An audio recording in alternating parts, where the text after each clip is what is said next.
Hello viewers, welcome to my channel. এই গরমে একটু ঠান্ডা ঠান্ডা মশলাদার লস্যি হলে কেমন হয় বলুন তো। তাই আজকের রেসিপির প্রসেস মশলাদার ঠান্ডা ঠান্ডা লস্যি। প্রথমে মিক্সি জারের মধ্যে টক দই দিয়ে দিতে হবে। এরপর এর মধ্যে একটু চিনি অ্যাড করে নিতে হবে, একটু বিট নুন এর মধ্যে দিয়ে দিতে হবে, তারপর একটু ঠান্ডা জল অ্যাড করে দিতে হবে। এরপর মিক্সিতে মিক্স করে নিতে হবে।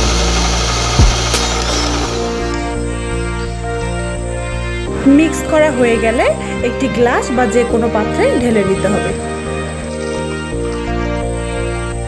এবার এর মধ্যে একটু বরফ অ্যাড করে নিতে হবে।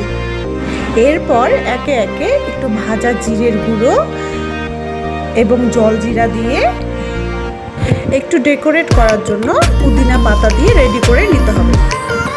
এইভাবে আপনারাও বাড়িতে বানিয়ে খেয়ে দেখবেন, দারুণ লাগবে এই গরমে। সো ভিউয়ার্স, আমার রেসিপির প্রসেসটি কেমন লাগলো অবশ্যই আমাকে কমেন্ট করে জানাবেন।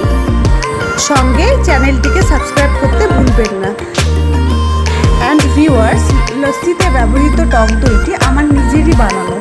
কী করে বাড়িতে ফ্রেশভাবে টক দই বানাবেন জানতে হলে নেক্সট ভিডিওর দিকে লক্ষ্য রাখবেন।